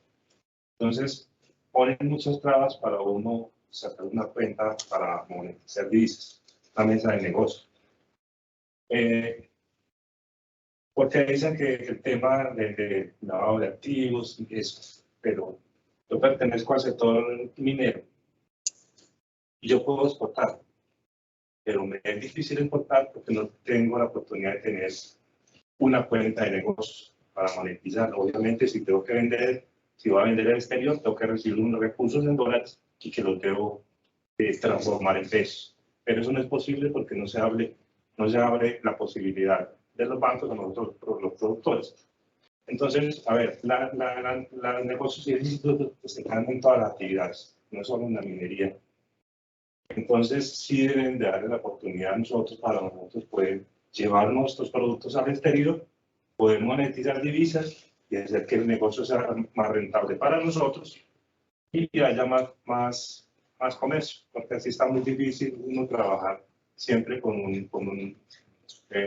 digamos, con otra persona que haga el negocio pudiéndolo hacer uno directamente. Entonces yo creo que el gobierno sí debe fijar para mejorar el comercio, abrir mejores pautas para nosotros los productores y podamos llevar productos al exterior. Yo quiero hacer un comentario sobre lo que estás diciendo que me parece muy interesante. Miren, claro, cuando uno le habla a los empresarios, uno les dice, métanse aquí, pero realmente no todo está en manos del empresario, ¿cierto? Claro, de pronto sí hay más de lo que pensamos. Yo he creído que nosotros aquí en Colombia no hemos capitalizado suficientemente una estrategia que se pensó y que se ha trabajado, que es la estrategia de generar clústeres. Yo creo que a eso le ha faltado gasolina, pero que esa es una estrategia buena en el sentido de que yo como empresario solo no tengo toda la fortaleza, pero si toda la cadena de empresarios y fueran sus organizaciones de soporte, llámese ProColombia, llámese las cámaras de comercio, llámese el SENA, nos conectamos ahí, la probabilidad se eleva, ¿cierto? Entonces yo creo que ese tipo de estrategias hay que pensarlas porque lo que tú estás señalando es muy importante y es uno necesita, el empresario necesita un escenario, un ambiente que sea más propicio para él. Aquí se tomaron decisiones importantes, como fue, por ejemplo, eliminar barreras al comercio para que pudiéramos adquirir maquinarias, insumos, ¿cierto? O sea, para que pueda llegar inversión extranjera. Pero cuando uno mira el modelo, cómo se implementó en Corea o en Taiwán, allá se tomaron otras decisiones adicionales que pueden ir más en la línea de lo que tú señalas, y es se abrieron puertas, pero se generaron políticas de fomento hacia sectores que ellos dijeron, vamos a apostarle a estos sectores. Podríamos haberlo dicho, hagámoslo al sector textil confección. Hagamos una apuesta porque aquí hay una base. O hagámoslo con el café y pasemos de la exportación del grano a la exportación del producto. Porque hoy nosotros como consumidores vemos que hay mucho café colombiano, pero cuando mira la estadística, en la exportación sigue siendo una pequeña parte. Y mucho de eso siguen siendo esfuerzos aislados de pequeños productores, de medianos productores, que no tienen todo eso músculo. Entonces, si bien yo acepto que a veces hay barreras complejas, y Colombia tiene una barrera compleja, y es que nos asocian con el narcotráfico, y entonces hay unos ojos puestos en nuestro sistema cambiario por el tema del lavado de activos, hay unos ojos puestos en la exportación de mercancías porque flujos de narcotráfico pueden viajar en contenedores, etc.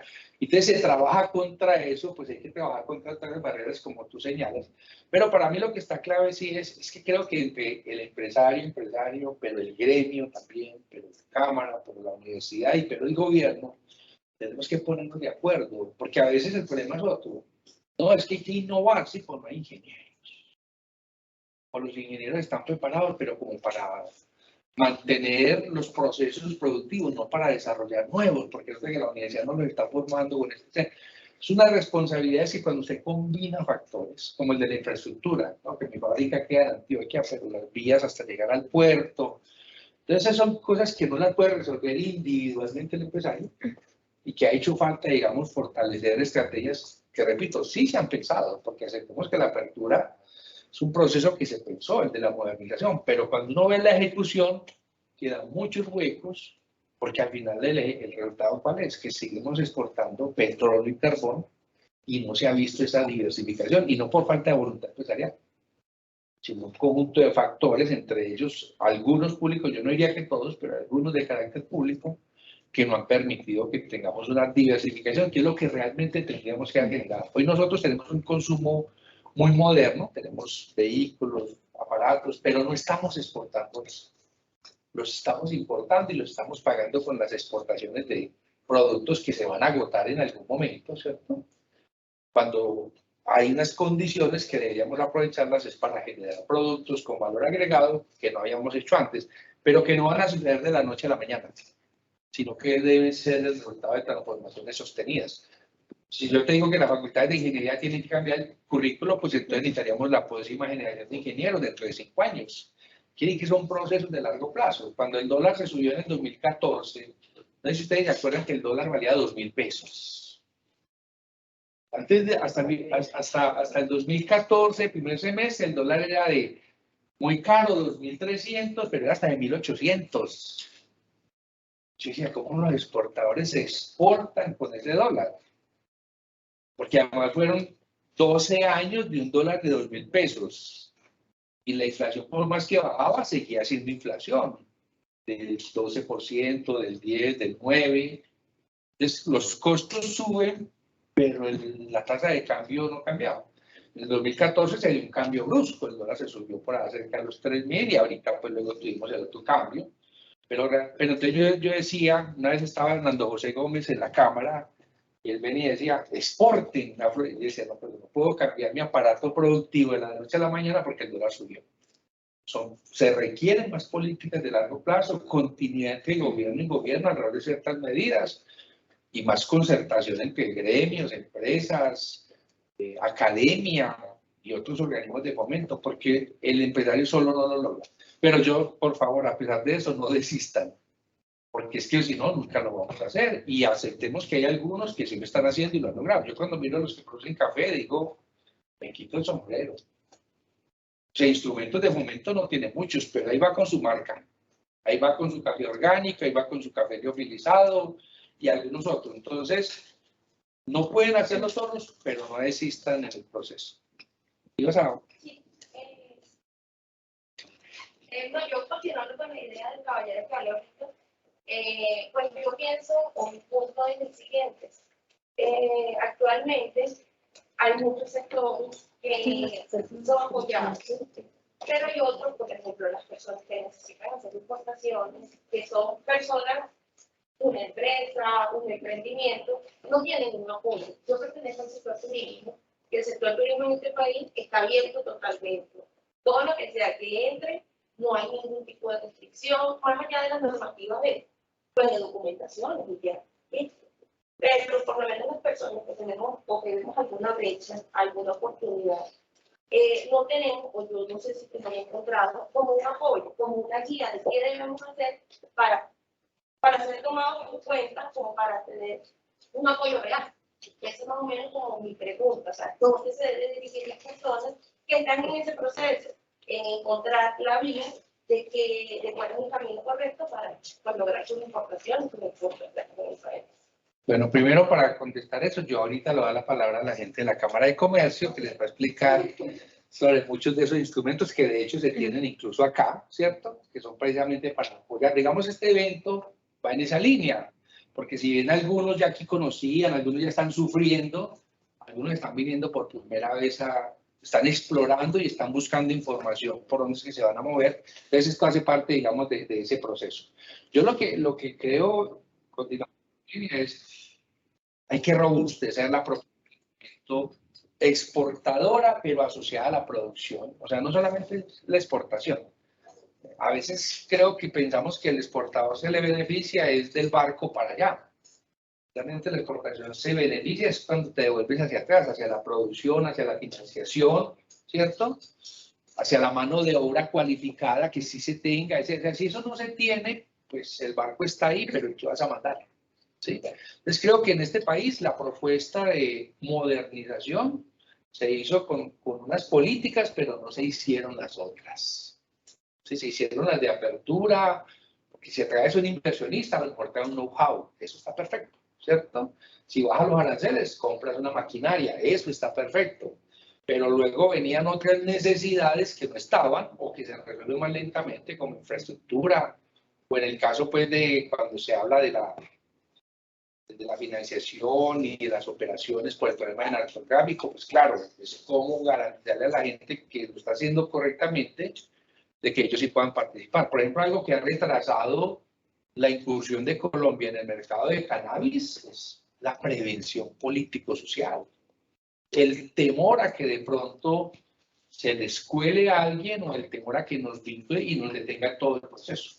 Porque hay muchos empresarios que ya vienen trabajando en esto desde la producción misma, desde la transformación inclusive, pero el país va más lento que otros. Y es un mercado que seguramente va a ser creciente y hay que decirlo, hay que aprovechar la experiencia y las condiciones naturales del país para ese mercado, sobre la base pues, de las oportunidades legales de las que estamos hablando ahora, incluso sin hablar de uso recreativo, solamente en términos de médicos y en términos de cosmetología, etc.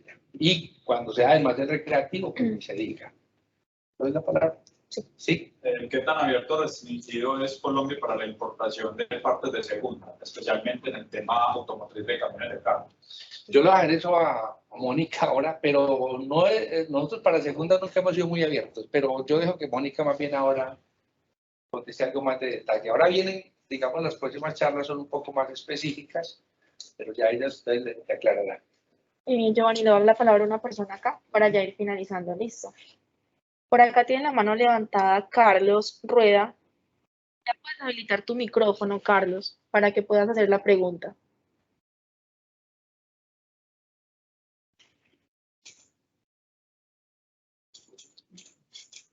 Aló, buenos días. Buenos días. Hola. Sí, buenos días. Mira, les habla el doctor Rueda desde Estados Unidos. Para hacer una pequeña acotación, más bien una aclaración para Giovanni. Al principio hablaste acerca de la migración y tal vez para hacer una pequeña corrección, no es que sea muy relevante, pero estabas hablando de los gobiernos liberales que no favorecían la migración. Y tal vez es al contrario, son más bien los gobiernos populistas conservadores que han influenciado negativamente en la migración. Eso es como para aclarar. Ahora también quisiera que expandieras un poquito, Giovanni, en el impacto de la inseguridad pública en Colombia, que mantiene a los inversionistas extranjeros un poquito alejados de promover negocios en Colombia y cómo esto se puede combatir. Y también, también para que hablaras un poquito acerca de la importancia del bilingüismo, que sería muy importante para los participantes que entendieran que es importantísimo ser un poco multilingüe en los negocios internacionales. Correcto. Gracias. Sí, de pronto no sé si tal vez no lo dije bien, me refería en Europa a los partidos llamados populares, el Partido Popular, en el caso de España y sus aliados, tienden a ser partidos más conservadores en materia migratoria, ¿cierto? No me refería a los liberales porque digamos que los gobiernos más de corte liberal tienden precisamente a reducir las restricciones en muchas dimensiones. Entonces, sí, de pronto fue una cuestión de concepto, quería decir. Lo segundo, miren, Colombia tiene un problema de seguridad que afecta a la inversión, pero no es solamente el tema de la seguridad social. De hecho, los inversionistas y los inversionistas colombianos se queda mucho un problema de seguridad jurídica. ¿A qué me refiero con las fallas de seguridad jurídica? que no hay políticas jurídicas de largo plazo en una dirección, porque este es un país de 2 reformas tributarias por gobierno. Eso para cualquier empresario es una gran dificultad, ¿cierto? Porque el costo tributario es uno de los elementos que incide en los cálculos precisamente de la oportunidad de la inversión o no. Entonces necesitamos más legislación de Estado que no esté cambiando de gobierno a gobierno, ¿sí? Y la segunda queja que hay en materia de seguridad jurídica es la capacidad de incumplimiento de la ley. O sea, cuando un pleito se presenta, ¿cuánto tiempo demora en ser resuelto? Cuando hay una discrepancia entre proveedor y comprador, etcétera, cuando hay una violación de acuerdo. O sea, el sistema judicial nuestro no es ágil a la hora de resolver, y entonces los empresarios no sienten que estén abrigados jurídicamente. El tercer elemento que hay es la tramitología. Todavía hay muchas quejas de la complejidad de trámites para montar empresa, ¿cierto? Y otro tipo de requerimientos en las transacciones comerciales o logísticas, etcétera, que nos comparan con otros países. Yo les recomiendo, ustedes pueden mirar el Consejo Nacional de Competitividad, el CNC, Consejo Nacional Privado de Competitividad, está realizando el estudio de este país desde hace 12, 14 años. Y salen los estudios anuales. Y miran dónde están las fortalezas de competitividad del país en materia de infraestructura, legislación, mano de obra cualificada, etcétera. Todos los elementos que pueden incidir para que las empresas funcionen o no. Esos informes están publicados, son gratuitos, ¿sí? Y uno puede ver ahí dónde están las mayores barreras y también dónde están los mayores avances de Colombia para elevar el tema de la competitividad. Ya el tema de la seguridad social, claro, este es otro elemento que incide como la política. Este es un año, por ejemplo, que ante la polarización y la incertidumbre electoral, como no sucede siempre, pero a veces sucede que hay demasiada, entonces los inversionistas van a frenar el proceso de inversión y así se nos va a ir hasta agosto por lo menos, o más allá, ¿cierto? Hasta que se vea como el panorama por dónde va a avanzar, no solamente por la victoria presidencial, sino la configuración del Congreso. Porque presidente y Congreso son necesarios para saber qué tipo de leyes se van a aprobar o no se van a aprobar. Presidente que tenga un Congreso antagónico va a tener problemas para materializar sus propuestas de política económica, por ejemplo, ¿cierto? Está el tema de la seguridad, esa parte digamos que es verdad, pero realmente a Colombia llega mucha inversión, pero no está llegando a sectores que nosotros consideraríamos claves aquí en nuestro interés. O sea, a Colombia está llegando una gran inversión extranjera a la minería de hidrocarburos principalmente, ¿sí? O sea, la mayor parte de la inversión colombiana viene a petróleo y carbón, ¿sí? Está llegando mucha inversión extranjera al sector comercio, o sea, grandes plataformas, comercio de telefonía, servicios de telefonía, etcétera. Y hay una muy pequeña inversión a industria manufacturera, agroindustria y agro. Y ahí hay fenómenos de seguridad, como es por ejemplo el agro. Cómo invertir en zonas rurales cuando perviven problemas de inseguridad, especialmente en las zonas rurales, ¿cierto? Pero también quiere decir que no están encontrando aquí o las alianzas o la mano de obra o el know-how para invertir en procesos industriales manufactureros. Si bien los hay, son muy pocos cuando miramos el universo de inversión extranjera que hay en Colombia. Y en la última recomendación de Carlos, sí, y ahí sí no le echemos la culpa al gobierno, más que el bilingüismo, es muy útil dominar el inglés en particular. Claro, puedes coger el portugués y fijarte en Brasil, puedes coger el mandarín, pero si hablamos de un negocio claro y patente es hablar el inglés para poder facilitar la comunicación y las transacciones. A veces el problema está ahí, a veces quiero saber si en China no me estafan y me gustaría ir, pero con el idioma tengo esa barrera que a veces es más individual, humana, psicológica, porque al final se resuelve de alguna manera, pero obviamente irías con más confianza si dominaras el idioma, ¿cierto? Y en Colombia el nivel de bilingüismo sigue siendo muy bajo. Y si ustedes miran el Internet, la producción académica y científica del conocimiento riguroso, en un 70% está en inglés y mandarín. Y ya los otros idiomas, la producción en español es inferior al 10% de conocimiento técnico, bien elaborado por instituciones. El español aporta menos del 10%. Entonces, bienvenido al dominio de los idiomas y para ser prácticos, primero que todo, el inglés.